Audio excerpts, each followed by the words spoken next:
훨씬 나아 보이죠? 지금 유튜브로 보고 계신 분들은 편안하게 앉아있는 제 조형물을 보고 계십니다. 어, 저도 저게 더 좋은 것 같아요. 괜히 머리 매만지고 옷 이렇게 입고, 그리고 이제 제 뒷배경이 되는 이 물이 안 개져 있다는 둥, 뭐 창살이 뭐 배경이 뭐 이런 다 여러분 마음 이해합니다. 그런데 이제 나이가 들면서 얼굴이 이제 썩어가잖아요. 그리고 그런 부분들은 보여주기 싫은, 아니면 나중에 이제 코로나 상황이 좋아지면은 바로 아카데미, 범죄 분석 아카데미, 범죄와 사회 아카데미 같은 거를 열어서 여러분과 만날 수 있는 기회를 바로 마련할 거예요. 물론 이제 원하시는 분들만, 당연히 저는 이제 저의 모든 이런 활동들은 다 공짜입니다. 저는 이것을 가지고 돈벌이로 생각하는 사람이 아니기 때문에 돈은 제가 알아서 버는 거고, 어쨌든 전 마음에 듭니다. 저 조형물이 다시 한번 저거 만들어준 사람한테 감사의 말씀을 드리면서, 자, 이렇게 며칠 전부터, 이 설날 전부터 세계일보에서 난 이 국민 절반 신분 상승 법 집행 공정하지 않다라고 하는 경제인문사회연구회에서 국민 2,937명과 전문가 150명을 대상으로 한 대국민 조사, 대국민 종합 요구 조사라고 합니다. 이 욕구 조사를 이렇게 표현했을 때 요구 조사는 좀 이상하지 않습니까? 어쨌든 대국민 어떤 조사 같은 거예요. 물론 이거는 한국보건사회 연구원과 한국교육개발연구원, 교육개발원, 한국행정연구원 같이 우리나라의 굴지의 한국사회경제, 사회복지 뭐 이런 분야에서 정책개발, 현안 발굴을 위해서 한 여론조사입니다. 이건 거의 매년 하는 것 같지는 않은데, 그래도 일정 정도 기간에 이런 대국민 조사를 해서 정책 결정에 도움을 받죠. 범죄 통계라든가 범죄 피해자 조사도 합니다. 근데 범죄 통계는 조사하는 게 아니고 범죄 통계는 수집되는 거죠. 물론 범죄 통계 수집에서 문제가 있다는 건 제가 늘 말씀을 드렸지만은, 물론 이제 형사정책연구원이라든가 범죄 통계를 하는 사람들은 그거를 애써 부정하고 있고, 별 문제 아니라고 주장하는 사람도 있고요. 그렇지만은 저는 나중에도 다시 말씀드리겠지만은 범죄 정보에 대한 어떤 투명한 공개, 그리고 사건 정보에 대한 투명한 공개, 이것이 결국은 우리나라를 정의로운 사회로 만드는데 초석이 될 거라고 믿습니다. 그건 나중에 제가 말씀을 다시 드리도록 하고요. 이 경제인문사회연구회에서 한 여론조사의 결과에서 제 눈을 딱 끄는 것이 있었습니다. 한국 사회 공정한가? 응답자의 14.6%만이 사회 전체가 공정하다라고 했습니다. 공정하지 않다는 35.6%. 거의 2배 반 정도가 공정하지 않다고 생각하는 거죠. 그러니까 공정하다와 공정하지 않다 사이의 갭이 너무 크죠. 그리고 특히 응답자의 50.2%가 신분 상승의 기회가 공정하지 않다. 물론 이건 이렇게 질문을 한 건 아닙니다. 어떤 분야에 대해서 물은 거지. 그러니까 50.2%는 공정하지 않고 그럼 49.8%는 공정 이런 의미가 아닙니다. 그러니까 신분 상승 분야에서 공정하지 않은 것 뭐 이런 거죠. 이거는 이제 제가 이전부터 말씀드렸지만은 로스쿨 문제라든가 아니면은 뭐 특히 대학 진학이라든가 특히 뭐 이런 특별 전형? 이걸 특별 전형이라고 하나요? 시험 보지 않고 말하자면 수능 보지 않고 여러 스펙이나 아니면 이런 거 입상 경력 이런 걸 가지고 들어가는 예를 들면 우리나라의 서울에 있는 굴지의 대학교 이런 데에서 다른 어떤 필기 시험보다는 면접, 스펙 그리고 그 전에 이제 고등학교를 들어갈 때도 역시 학원 비싼 학원 애초부터 좋은 중학교를 보내야 되고 좋은 학원을 보내야 되고 좋은 고등학교를 보내야 되고 그러면 결국은 좋은 대학을 가게 되고 좋은 대학 가면은 또한 좋은 스펙을 얻을 수 있고 좋은 스펙을 얻게 되면 또 로스쿨도 쉽게 들어가고 또 의대도 쉽게 들어가고 뭐 여러 가지 학위 따는 것도 쉽고 또 그걸 통해서 어느 뭐 공기업 들어가는 거 아니면 뭐 되는 거 다 이렇게 그러니까 결국은 신분 상승의 기회가 부정하지 않다라는 거에 저는 전적으로 동의합니다. 제가 경기도 이천에서 그 시골 고등학교에서 겨우 제가 나온 학교에 딱 2명 왔습니다. 그냥 뭐 까놓고 얘기하면 고려대학교에 2명 왔습니다. 기계공학과 한 놈, 저 화학과 하나, 딱 2명 왔습니다. 나머지는 뭐 서울대는 아예 없었고 연대도 없었고 아예 없었고 그리고 나중에 이제 고향에서 온 애가 한둘 더 있었고 그러니까 시골에서 구은에서 이 정도였는데 지금은 많이 바뀌었습니다. 그래도 많이 갑니다. 근데 그거는 수도권에 있는 학교이기 때문에 학원도 수도권 쪽으로 많이 가니까 그리고 그렇게 된 것이 대부분은 수능보다는 이제 농어촌 전형이라든가 이런 전형들이 많이 생긴 거죠. 그런 부분들. 그런데 아마 제 자식이 전 결혼 안 했지만 제 자식이 을 낳아갖고 하면은 지금 제가 버는 돈벌이라든가 아니면 뭐 이 꼬락서니를 봐서는 글쎄 이렇게 표현하는 것도 인서울도 불가능한 거고 글쎄요. 저는 아마도 그냥 야, 너 그냥 공무원 시험 봐라 이렇게 했을 것 같습니다. 공무원을 무시해서 내는 것이 아니라 그냥 시체말로 그 정도로 한국의 사회는 신분 상승에 공정하지 않습니다. 제가 늘 뭐 조국 사태라든가 아니면 뭐 로스쿨 비판하고 또 공무원 뭐 이거 비판하고 또 학위 교직 사회 비판하고 여러 가지 이런 것들 뭐 로스쿨 의전원 뭐 이런 거 비판하는 이유도 그런 겁니다. 절대 공정하지 않습니다.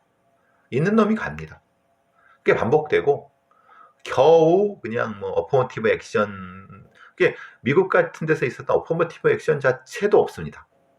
있어봤자 아주 형식적인 부분들. 그러니까 절대 윗계급으로 올라갈 수 없습니다. 아마 제 이 얘기를 들으시는 청취자분들은 저 말에 많이 공감하실 겁니다. 그리고 불행하게도 제 이 얘기를 듣고 계신 분들은 아마 올라가기 쉽지 않을걸요.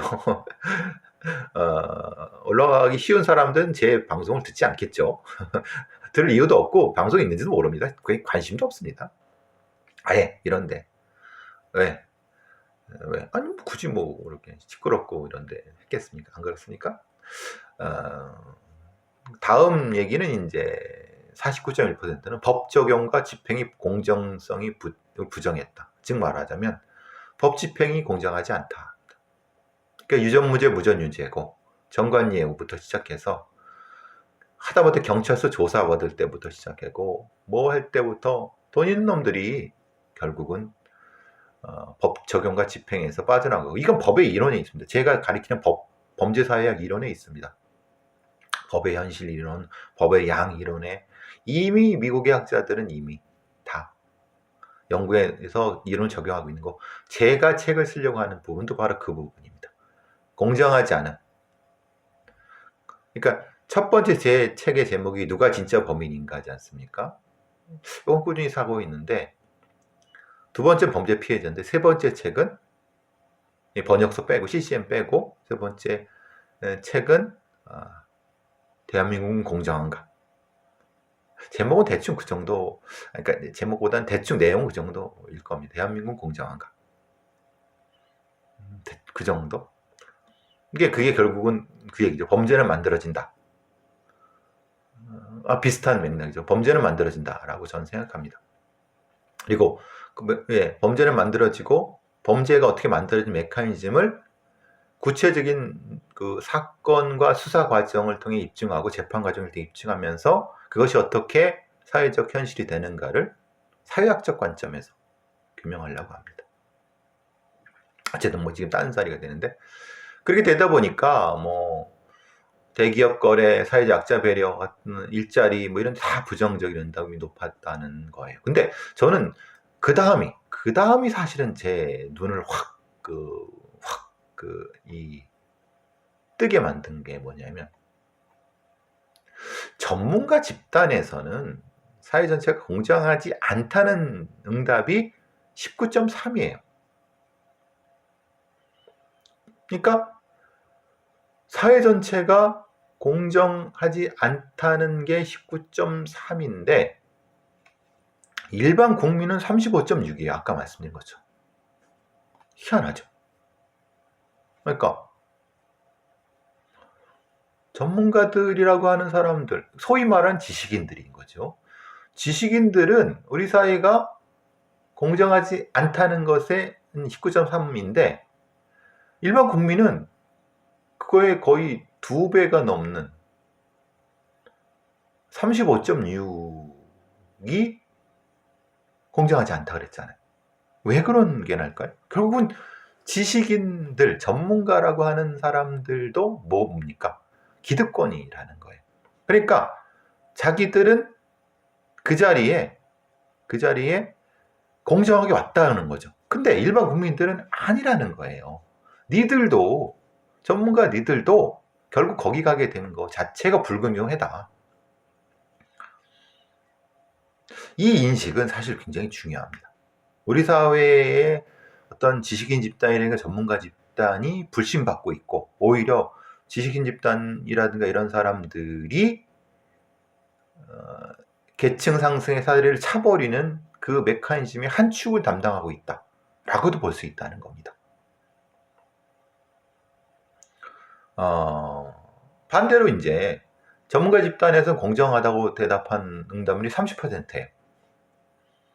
공정하다고 생각하는 거예요. 그러니까 참 근데 그 앞에 말씀드린 사회공개 공정하다고 한 거는 14.6. 그러니까 그러니까 딱 2배 차이 나는 거예요. 전문가나 뭔가 자기가 이제 그 일종의 리더 그룹이라고 했은 지식인들 이런 사람들은 우리 사회가 공정하다는 생각, 공정하지 않다는 생각, 그것이 일반 국민에 비해서 반밖에 안 돼. 결국은 2배면 넘게 공정하다고 생각하는 거죠. 근데 국민들은 절대 그렇게 생각하지 않는다는 거예요. 반반 정도로. 이것은 결국은 아까 말씀드린 지식인들의 심각한 도덕적 결함이 존재할 수 있다. 그것은 우리가 많이 지금 보는 바와 같습니다. 지식인들이 뭔가 이렇게 열심히 진보적이라고 이렇게 하지만은 어떻습니까? 자기 자식은 외국인 학교 보내고 겉으로는 이제 막 공교육 얘기하고, 그죠? 또 이제 자식들한테 스펙 쌓아주고 겉으로는 그렇게 하면 안 된다고 하고 나 두꺼운 이중 생각을 하고 있는.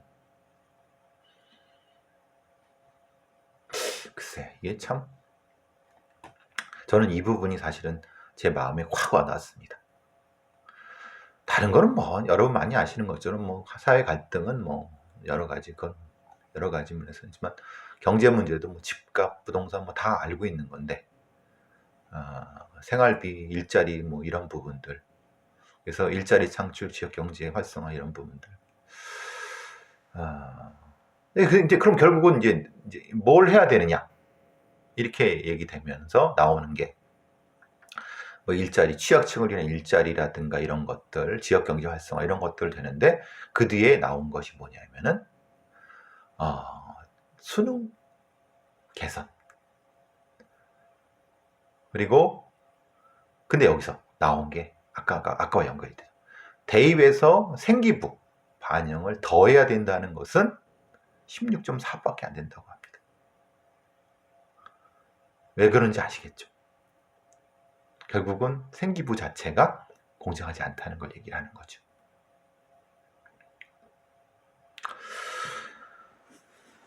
여러 생각을 많이 하게 되는 이 기사였습니다. 세계일보에 나온. 이건 세계일보, 그러니까 경제적 사회, 경제사회 연구회, 경제인문사회 연구회 홈페이지 들어가시고 보시면 이 선문 결과를 보실 수 있습니다. 뭐 거의 매년은 아닌데 뭐 그 정도 그 주기로 하니까 뭐 보시면 MBC 시선 집중에 고 최숙현 트라이애슬론 선수의 동료가 인터뷰를 했는데, 체육계 현실이 너무 더러워서 피해자만 다칠 뿐 바뀌는 게 없다. 계속 요즘 나오는 뭐 배구 선수, 쌍둥이 배구 선수 문제라든가, 뭐 이제는 그의 모친까지도 얘기가 되고 있고, 그 외에 또 다른 선수도 얘기되고 있는, 이제 폭력 문제부터 시작해서 어떤 일종의 차별 문제, 이거죠. 가혹행위가 많다, 동료 선수 간에. 그리고 실력 좋은 국대급은 감독도 못 건드린다. 그리고 폭력을 내부 고발하면 당연히 체육계에선 이제 축출당하는 거고, 이 사람 얘기도 제가 인식하는 바와 같습니다. 체육계 폭력을 근절해야 되는데 이 사람 얘기는 전혀 바뀐 게 없다 라고 하는 겁니다. 제가 알고 있는 상태도 역시 바뀐 게 없다. 스포츠 윤리센터 얘기가 쭉 나오고 있지만 내부적으로 지금 문제가 많고 제대로 구실을 못하고 있고, 오히려 스포츠 폭력이라든가 비리 문제를 가로막고 있는 것이 아니라, 이런 얘기도 나오는 것도 그런 거죠. 결국은 학교 폭력의 문제만이 아니라, 그러니까 유명 선수, 그리고 잘하는 선수, 혹은 뭐 그리고 힘 있는 사람의 자식이고 뭐 운동을 하다 보니까 그 사람 중심으로 감독이 좀 봐주고 뭐 이렇게 하다 보면 결국은 그 사람이, 그 쌍둥이들이 뭔가 일종의 그런 것 때문에 뒷배를 믿고 더 폭력의 가해자가 되고, 그게 계속 그 고등학교 팀, 프로팀까지 올라온 것이 아니야. 그런 얘기가 되는 거죠. 결국 터진 거는 아무도 사실은 쌍둥이를 못 건드렸는데, 감독조차도. 근데 전혀 엉뚱한 김연경이라고 하는 대스타가 와갖고 이제 몇 마디 질책을 하니까 그게 이제 발끈해갖고 SNS에 올린 것이 결국은 자기한테 부메랑이 된 게 지금 그 상황 아닙니까, 결국은? 근데 결국은 그 문제가 아니라, 결국은 스포츠 내부의 폭력 문화, 스포츠 내부의 이런 어떤 갑질이라든가 차별이라든가 아니면 이런 부분들이 왜 해결되지 않고 있느냐. 몇 년 전부터 이것이, 몇 년 전, 뭐 그 이전부터 있었지만 결국은 다 쉬쉬하고 그냥 뭐 다 결국은 이렇게 된 거 아니냐. 그리고 지금도 결국은 아무런 대안도 없고 그냥 힘없는 선수들만 죽어나가는 이런 것이 아니냐라고 하는 거예요. 특히 이제 뭐 제가 말씀드린 것처럼 뭐 전 현대건설 선수 고유민 배구 선수 자살한 부분도 역시 명확하지 않고, 지금 고채숙헌 선수 부분도 명확히 뭐가 해결됐다고 볼 수도 없는 거고, 이런 부분들. 오히려 이 시선 집중해서 인터뷰한 이 선수는 행복해야 돼요, 지금이. 왜? 괴롭힘에서 벗어나서. 아쉬움은 있지만은 뭐 사실 사실 뭐 완전히 정이 떨어졌다라고 하는 거예요. 글쎄요. 제가 보는 인식도 스포츠계는 근본적으로 뭐가 바뀌지 않으면 지금 상황은 사실 이런 엘리트 체육은 사실 이제는 바뀌어야 되는데 바뀔 가망성이 없다는 것이 참 안타깝습니다. 얼마나 많은 우리 어린 선수들이 고통을 받아야 하는지 참 답답할 뿐입니다. 아동 단체들이 학대 진상조사 입법을 발의를 했고 거기에서 지금 시위를 하고 있나 봐요. 아동학대 사망 사건 진상조사 특별법에 조속한 제정을 촉구한다라고 되어 있습니다. 사실 저도 생각을 못한 부분인데요. 그런데 사실 전문성이 있어야 된다. 전문성. 왜냐하면 전문성이 없는 경찰이 수사를 하니까 엉망이 되는 거 아니냐. 근데 사실은 그게 본질이냐. 그럼 아동학대 관련된 사건은 어떻게 접근을 해야 되고 누가 접근하게 해야 되느냐.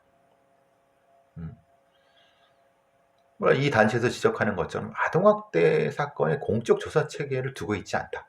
그거는 결국은 그냥 경찰의 일부 수사팀이, 그러니까 지금은 뭐 경찰이 특별수사팀을 만든다 뭐 이렇게 하고 있지만은 걔들이 전문성이 있느냐?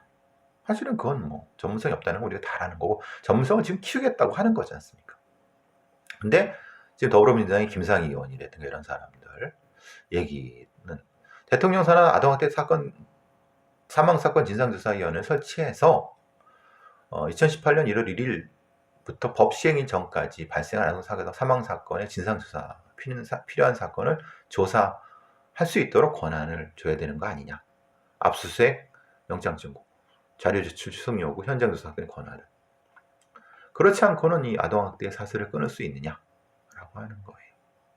너무나도 숨겨진 사건들도 많고, 근데 이거를 이렇게 특별법 형태로 만드는 것도 중요하지만 저는 이것도 한시적 법으로 중요하지만은 이것을 전문적으로 다룰 수 있는 전문적인 수사 시스템이 있어요. 그 경찰이 아니어도 상관없다.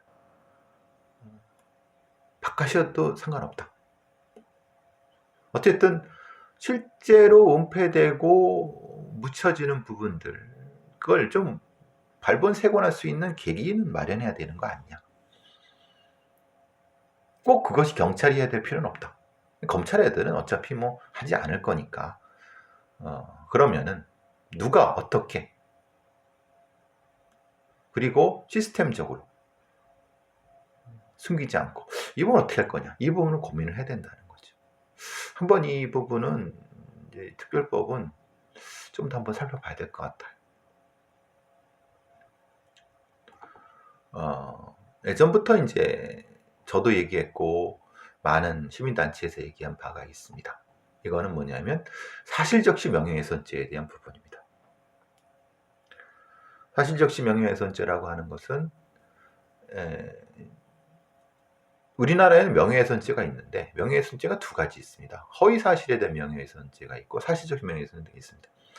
물론 허위사실에 대한 명예훼손 부분은 처벌을 받는 것이 맞지만은 그런데 굳이 명예훼손이라는 거 하는 것을 국가 공권력이 수사를 통해서 할 필요가 있느냐.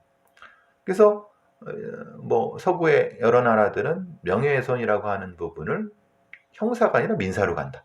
굳이 형사로 갈 필요가 있느냐. 근데 그건 차치하고라도 사실적시 명예훼손이라고 하는 것이 사실은 좀 이상하지 않느냐. 예를 들면 이런 거죠. 어떤 동물병원에서 수상한 치료행위를 폭로했는데 그 폭로한 것이 거꾸로 명예훼손죄로 걸려갖고 처벌받게 되는 거. 그리고 특히 뭐 이런 부분도 그렇지만은 성폭력 피해자가 성폭력 가해자를 고발했는데 그게 사실이지 않습니까? 그 사실적시 명예훼손으로 역시 피해자가 처벌받는. 그래서 헌법재판소에 이 사실적시 명예훼손을 위헌 여부를 심판해 달라고 했는데 7대2로 합헌이 돼버리는. 결국은 왜 이렇게 되는가? 명예훼손 제 자체도 저는 좀 사실 받게 된다고 보지만, 특히 사실적시 명예훼손 부분에서는 무엇인가 법적인 전환이 필요한 것이 아니냐. 여기선 독일에서는 유포된 사실이 진실이라는 걸 입증하지 못하거나 허위로 드러날 경우에만 처벌하는, 그러니까 이건 명예훼손죄가 있지만 사실적시 명예훼손죄는 없는 거죠. 즉 진실한 사실을 적시한 경우에 명예훼손죄가 성립되지 않는 거고, 대부분은 명예훼손의 문제는 민사적으로 해결한다라고 되어 있는 건데, 여기에 이제 현재의 이 합헌 결정이 조금 약간 좀 황당하다 이런 얘기가 나오는 건 뭐냐면, 7대2로 했는데 왜 그러느냐? 그러니까 헌재는 이렇게 얘기를 한 거예요. 사회구성원에 여러 가지 자유로운 어떤 걸 보장하기, 표현의 자유는 제한될 필요가 있다. 말이 좀 이상 거꾸로 아닌가요? 그러니까 우리나라 같이 이런 사이버 공간이 확대된 부분에서는 명예가 회복하기가 쉽지 않고 체면을 중시하는 우리나라의 특수성을 고려해야 된다라고 얘기를 한 거예요. 왜냐하면 이 체면은, 명예 체면은 전통적인 가치관의 영향으로 명예훼손 비방이 크고 자살 같은 극단 선택을 하기 때문에 그렇다라고 했는데, 이건 좀 말이 좀 꼬이는 것 같아요. 저는 이렇게 봅니다. 그리고 헌법재판관들, 그러니까 사실적시 명예훼손죄를 처벌한다는 재판관들의 얘기도 그런 거죠. 어쨌든 진실한 사실은 자유로운 의사 형성과 진실 발견의 전제가 되므로 민주주의 사회에서 누구나 진실한 사실을 널리 알리기 위해서 자유롭게 표현할 수 있어야 된다. 그러니까 표현의 자유가 더 중요하다. 그러니까 공공의 이익. 그런데 사실은 이런 걸 얘기하다 보면은 비방도 하게 되는 경우죠. 그래서 비난과 비판이라는 것이 사실은 그렇게 구별될 수가 없는 거다. 예를 들면은 표현 자체가 조금 과격할 수도 있고, 예를 들면 이 삽자루 같은 분들은 양아치 이런 표현을 썼다가 비방의 목적, 그리고 자극적인 제목을 달았다가 비방의 목적. 그런데 그 사기꾼이라는 얘기도 쓰면 안 되는 거고. 그런데 그게 꼭 구분이 될 수가 있느냐?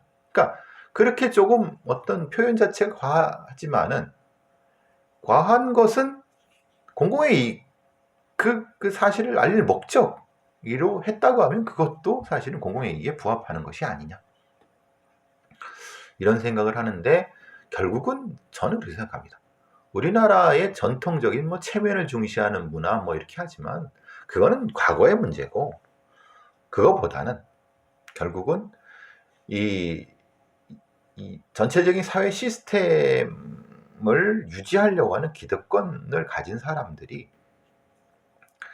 비판, 비난 이런 것을 두려워해서 이 법을 존치시키는 것이 아니냐. 결국은 우리나라에 많은 어떤 재벌이라든가 아니면 고위 공무원들이라든가 여러 가지 힘을 가진 사람들이 사실적시 명예훼손으로 하면 그것이 없다고 하면 많은 어떤 부분에서 화살을 받게 되죠. 결국은 그것이 핵심이 아니냐. 최소한만 사실적시 명예훼손죄만이라도 법이 없어지는 것이 맞는 것이 아니냐.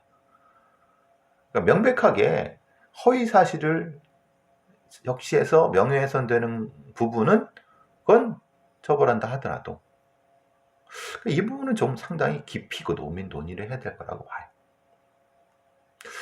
근데 이제 아직도 우리의 재판관들, 고위 보수적인 재판관들은 명예 이런 걸 중심으로 하고, 다만 여기서 이제 고민해야 될 게 혐오 표현입니다. 혐오 범죄. 그러니까 여기서 말하는 혐오 범죄는 어떻게 구분할 거냐. 근데 그거는 사실은 허위. 그러니까 허위가 아닌 가짜. 그러니까 가짜와 혐오 표현을 구분할 수 있는 사회적 합의도 분명히 필요하다. 그러니까 몇 가지 요소가 전제가 돼야 되는 거죠. 제가 지금 말씀드린 부분은.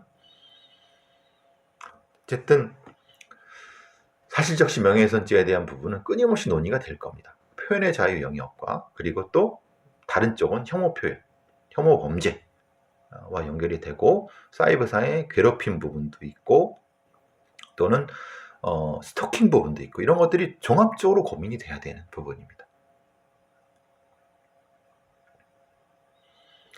자, 오늘 여러분 저 조형물 신경 쓰지 마세요. 그냥 유튜브를 하시면서 팟캐스트 듣는다고 생각하세요. 오히려 저는 훨씬 편하네요. 오늘 뭐 방송사에서 뭐 인터뷰 하나 해달라고 해서 인터뷰를 지금 나가봐야 되고요.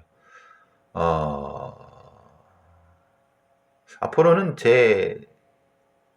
이 유튜브나 팟캐스트가 이전과 조금 달라질 것 같아요. 하고 싶은 얘기는 다 하되 다만 뭐 조금 뭐 욕설이라든가 이런 것들은 사실 뭐 굳이 제가 안 해도 그렇게 얘기하는 사람 많으니까. 그리고 좀 더 이제 여러 가지 다양한 주제에 대해서 이것저것 다 다룰 뭐 인생 뭐 어디 뭐 있습니까? 다 덜어보는 거죠. 돈 벌 것도 아닌데 뭐 안 그렇습니까? 대신 또 다른 데로 바빠지면 또 제가 못할 수 있으니까 그런 부분인 거고 또 이제 화면은 바꾼 거고 그리고 제가 내키는 대로 올릴 거니까 지겨우면은 뭐 어차피 뭐 많이 특별히 많이 보시지도 않으니까 뭐 많이 나와야 몇 천밖에 안 되세요.